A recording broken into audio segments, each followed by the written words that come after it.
Hello, everyone, and welcome to Blackhawks Banter presented by the Hockey Writers. It's episode 84, which is the Alexander Fortin episode. If you guys remember him, he was kind of a flash in the pan. But I am your host, Brooke LoFurno, joined by my colleague, Gail Kauchak, as usual. Today's show is going to be all about the free agency frenzy from Wednesday that we have to cover because there was 8 signings now, so we have a lot to discuss. But we will also discuss the Eddie Olczyk news as it just broke today before we recorded. So we will discuss that too. So we got a lot to talk about. So I know. So let's get into it. So first, I think we should talk about Dylan Strome and Dominik Kubalik.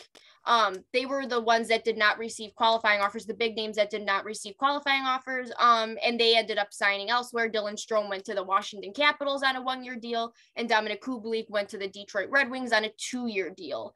So Davidson said, or Kyle Davidson, the general manager, said the reason for not keeping them was due to their arbitration rights that was causing them uncertainty with cost.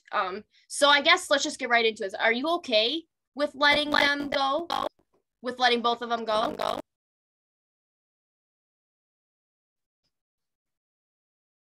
Hey Brooke, you went blank on me though. What was the question? You went blank on me too. Okay.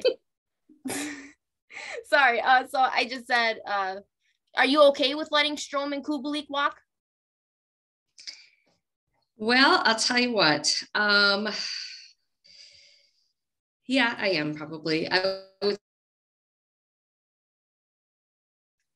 say, let's see, Strome signed with Bulls, and Blackhawks just didn't feel like he was worth his $3.6 million qualifying offer. He did get signed for a little bit less. I really do think he kind of caught lightning in a bottle a little bit with that line of DeBrincat, Strome, and Kane. We know that Strome has weaknesses. He has to play with skilled players. He preferably has to play center to really make an impact. So it's just that wasn't going to happen with this new torn down to the studs Blackhawks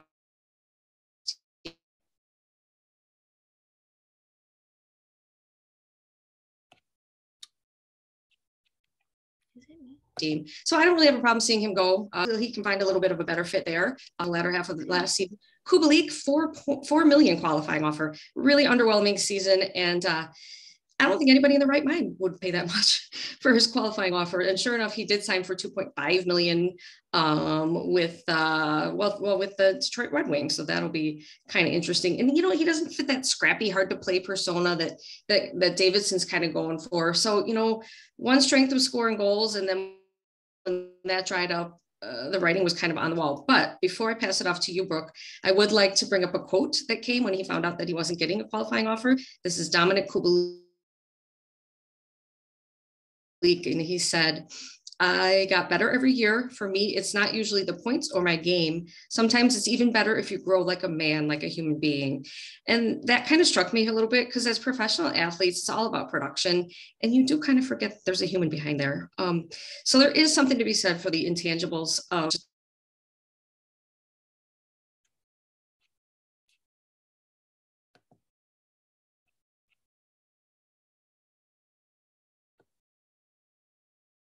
being a good person, a good leader, and a good teammate. And best of luck to Kubalik in Detroit. Brooke, I can see you. I know. I don't know what's going on here. It keeps freezing. I don't know if it's us or I don't know. Anyways, we'll just keep going with it. I heard what you said though. I agree with everything you said. I'm actually sad about Kubalik. I thought he was going to be in Chicago for a long time. And I'm sad it didn't work out. I understand the arbitration rights issue and kind of all that causes. And I get where I guess Davidson is going with that in that regard. But I do think Kubalik will be fine. I think he had a bad season. I think he'll have a bounce back season for sure, which kind of makes it hard to let go. Strome, like you said, it's a little different. It seems like he's always had a shelf life here. He played really good the second half of the season that warranted a contract probably. But it seems like I said, they waited till the last second to re-sign an extension for him when they initially did. Then they've been trying to trade him for the past 2 years. They were trying to trade him at the draft. It just seemed like he had a shelf life at this point. So I'm not surprised by that. But I think he'll do well with the Capitals for sure because of the elite talent. For sure. Yeah, that they have. That's what he needs to succeed. Like you said, he needs that to succeed. So, okay, moving on.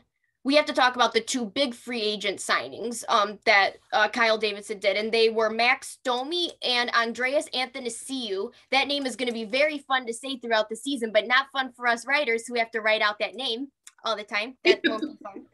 But, and say it. Yeah. But they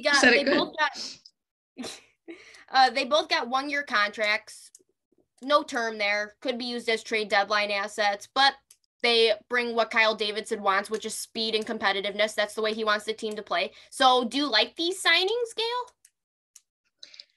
I do. I think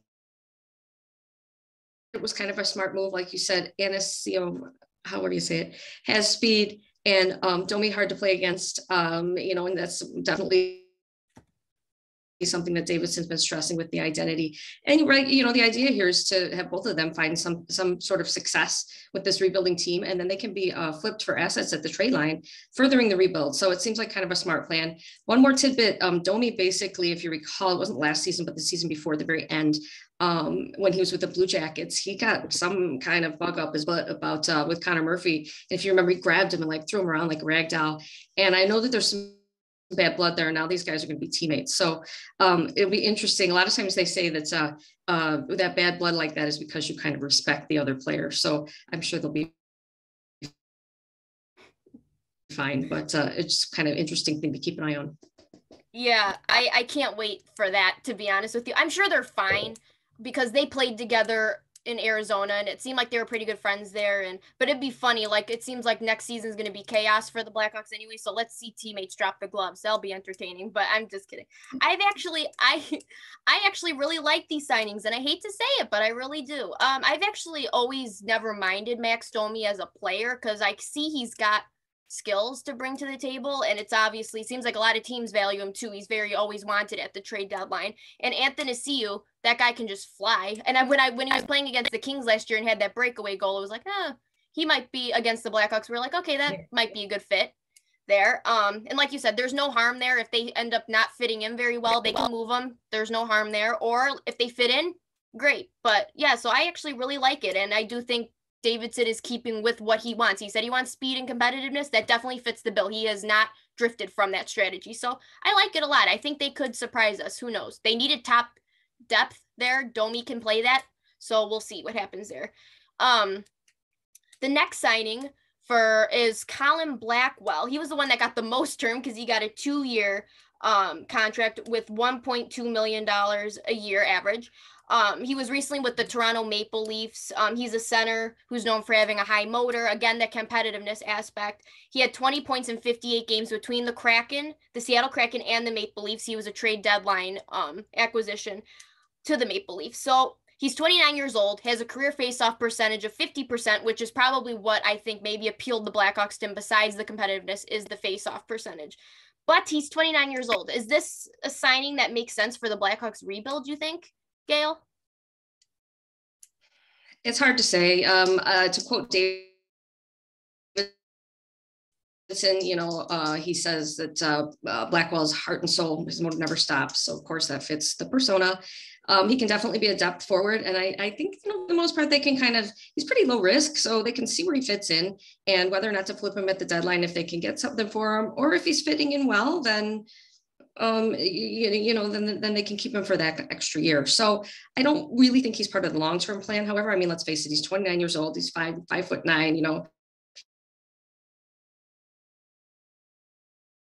doesn't have a different plan, but for the most part, I think it's pretty low risk to have him around for a year, or perhaps even the 2 that he signed for. Yeah, I agree with that.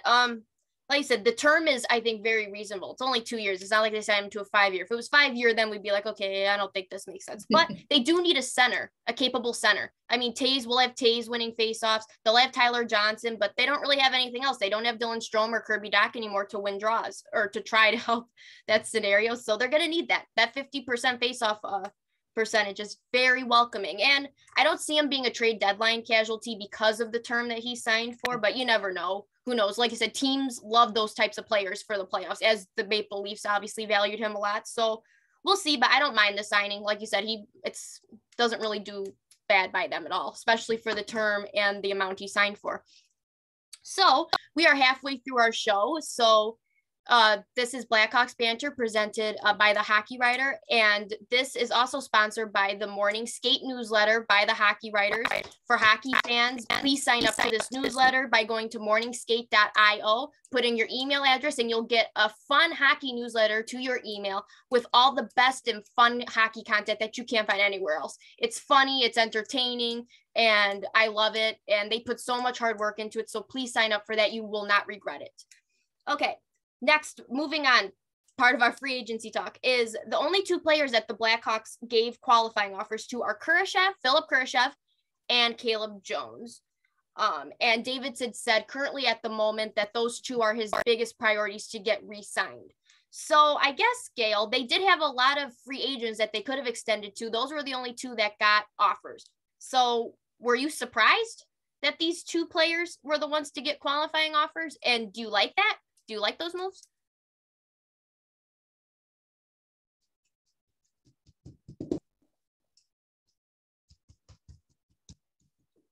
Are you there? Yeah, did you hear me? Just half of it. I was kind of waiting. But right, I think you're asking me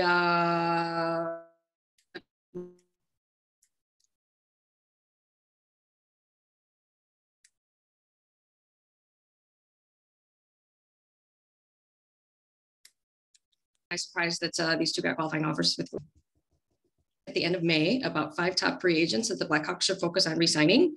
And one was Kirby Dach. And I also had Kevin Lankinen and Dylan Strome on that list. Strome was my upset pick, so not too surprised that they went in a different direction there. Dach and Lankinen, I'd say it's safe to say that everybody was a little bit surprised about that. But Kurashev and Caleb Jones were my 2 other picks. So 2 out of 5 isn't bad. Anyway,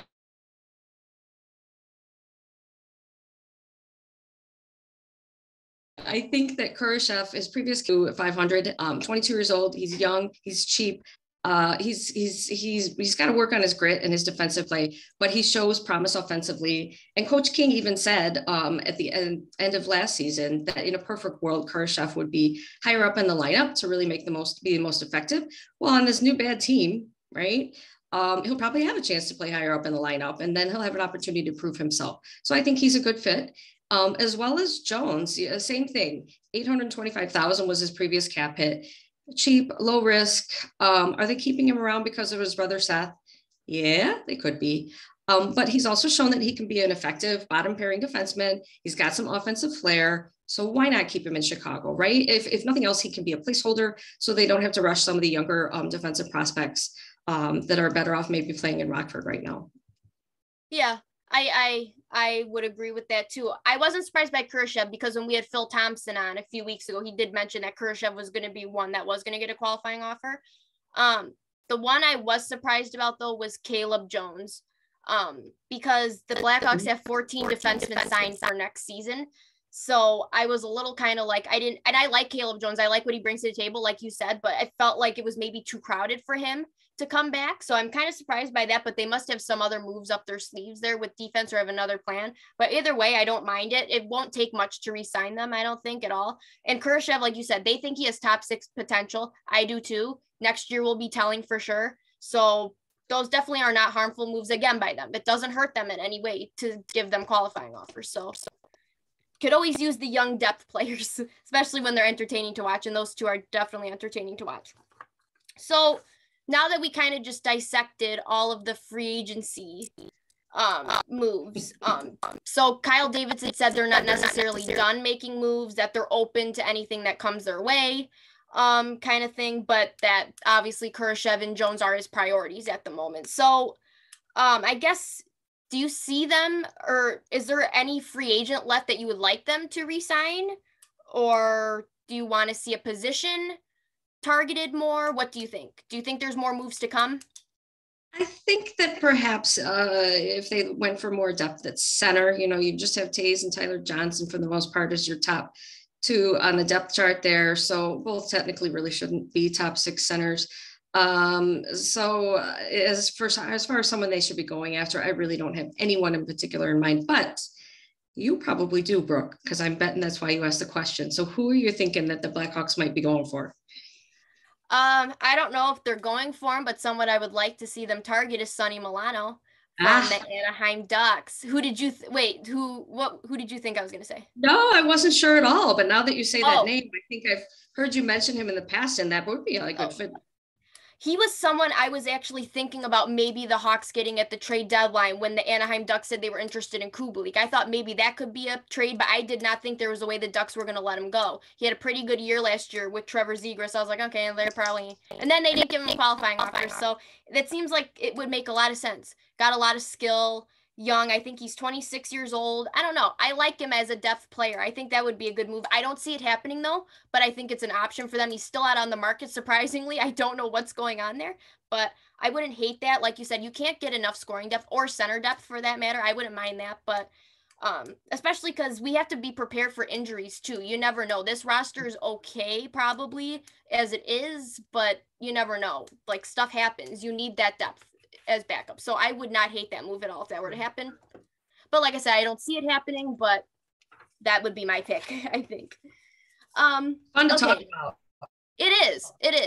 But now that he's saying I'm kind of like open to it, but not forcing, it makes me think he's probably kind of not really deeply hoping things will happen. I think he's set. So that brings us, okay, guys, this brings us to our emotional part of the show. We just talked about free agency, but now we got to talk about the big news today that Eddie Olczyk will not be renewing his contract to stay on as color commentator for the Blackhawks, which is a position he's held for the last 16 years. He will now be joining the Seattle Kraken broadcast booth. His son, Nick Olczyk, who also spent time in the color booth, will be leaving as well. This is kind of tough to swallow because it sounds like both sides wanted to make something work, and it just looks like Seattle had the better and longer deal that he was looking for. So there, like I said, it's a lot to process here. I think we're both very upset about this, Gail, but kind of just tell us, what are your thoughts on today? Well, Eddie's got too much class that he's not going to throw the Blackhawks under the bus, but if they wanted to get something really done, they could have. I don't know. There's just something fishy about this. Did they not know what Seattle was offering and say, we'll match it? You know, I mean, there was just some kind of lack of communication there. And the fact that Nick, his son, is leaving as well, it just leads me to believe that there's some bad blood there, which is really quite a shame. Yeah, I'm actually very irritated, to be honest, with the Blackhawks at the moment. I know they got everything else going on that's irritating, but this one really irritates me. Like you said, Eddie Olczyk is so classy that of course he's going to say it was my decision and stuff. And it likely was. We don't know. We weren't there for the conversations. Maybe it was. But at this point, it seems like Eddie Olczyk is the face of the Blackhawks in so many ways. You do whatever you can to keep that around, especially knowing that's what people are familiar with. That's who fans are going to pay to see, especially during a rebuild. So it's since there's no Pat Foley anymore, you know? Right. And I mean, from a fan standpoint, I was even thinking next year, there's not going to be much to look forward to, but getting to listen to Eddie is what's going to make it fun still for fans. So at this point, it's like we asked for a rebuild on ice. We didn't ask for it in the booth. The booth was fine. I don't know where they were going with that, but Eddie has the resume and the pedigree. It's like whatever he wanted, give it to him. Like, I don't know what like you said, I don't know what the issue was there, right? But something's very fishy, but Seattle makes sense for him because obviously his brother is the assistant general manager with the Kraken. So there is a family tie there, which probably was appealing to him. But I'm also thinking about when the Blackhawks face the Kraken next season, I'm going to want to listen to the Seattle broadcast, if I'm being honest with you. I'm going to, yeah. And like I said, the first game of the season without Pat or Eddie will probably be me crying into a pint of ice cream.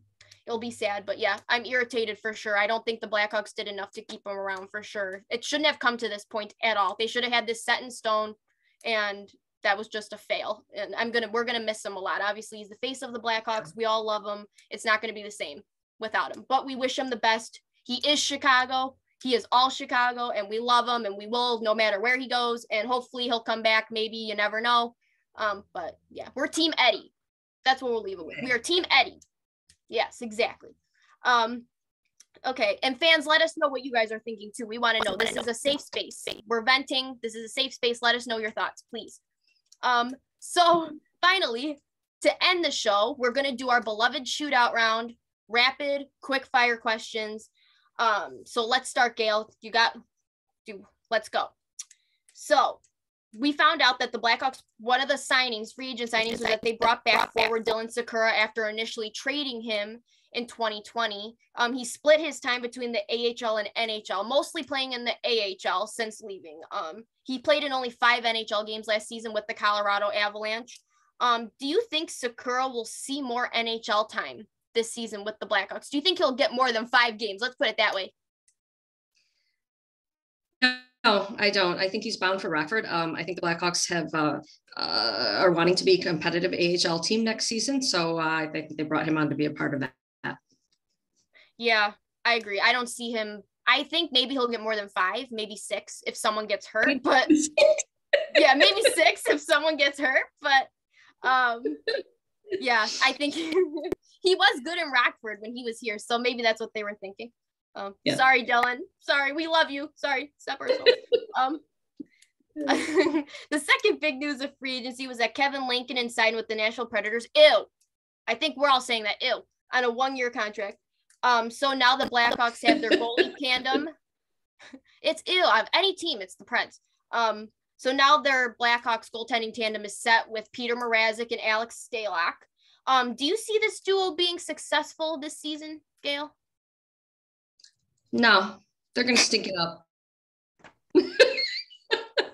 But they're going to stick it up, but that's the point. I mean, I actually feel sorry for them. I know a lot of people think that this is improved, actually, and it probably is, maybe because Peter Mrazek had a good season a couple years ago, was in the Vezina discussion. But yeah, with this team in front of them, I don't think it's very bound to be successful. They might personally be okay, but I don't think the results will be there because of the team in front of them kind of thing. So like you said, I don't think it really matters in that sense. We'll see. If the goaltending ends up being good and the rest of the team bad, then that would actually be a fun storyline for sure. That would be, right? Yeah, that would be ironic. Like, oh boy, we think this is going to stink, but it ends up being the best thing there. Yeah, right? That'd be very Blackhawksy.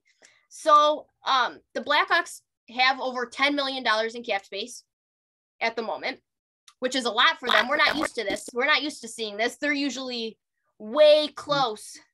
They're cutting it close usually. But do you see them taking on a bad contract for assets before the season starts? Bad contract meaning someone like Oliver Ekman-Larsson, maybe? Yeah, I think if they can gain some assets, they might do something like that. But I don't think it'll be anything mind-blowing. It'll be something pretty minor. Yeah. I agree with that. Unfortunately, it's teams that have the cap space that usually it's like the Coyotes that everyone just wants to dump things on. But if they're willing to part with something for it, I'm okay. But you have to be smart about that too. You don't want to overload your cap with bad contracts unless it's worth it. So we'll see. But I can definitely see that. I could see that happening for sure, especially because the Blackhawks keep preaching about assets now. They need things now that everyone's gone. So we'll see. So Patrick Kane and Jonathan Toews have yet to waive their no movement clauses. Maybe Eddie leaving might be the final nail in the coffin for them. I don't know. We'll see. They said that a trade would be most likely at the deadline, but not before the season. That's what the reports are saying. And it looks like their agent is kind of saying the same thing. Will they still be Blackhawks after the trade deadline this season?